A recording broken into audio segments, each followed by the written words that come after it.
few days, the European Union and India will meet in New Delhi for the 16th EU-India Summit. This is a pivotal moment for our bilateral relationship, with renewed political momentum and clear sense of purpose.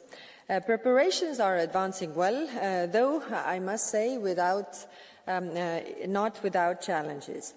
Work has been coordinated and focused, and cooperation with Indian partners has been productive.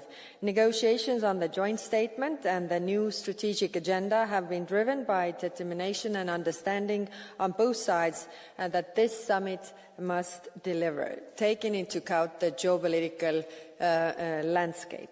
The EU and India are moving closer together at the time when the rules-based international order is under unprecedented pressure through wars, coercion and economic fragmentation.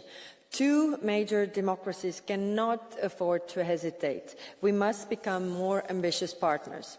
Europe and India share a responsibility to uphold international law and the UN Charter and adopt the multilateral system so that it works also in the 21st century and beyond. The summit will adopt a new joint EU-India comprehensive strategic agenda, setting our course towards 2030.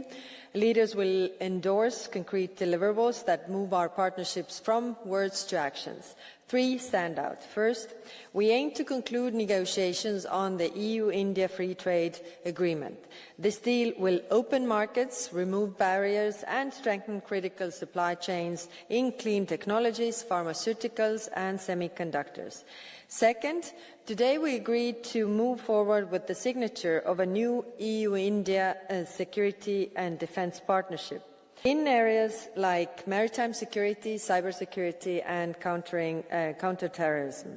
We will also launch negotiations on a security of information agreement. In a more dangerous world, we will both gain from working closer together.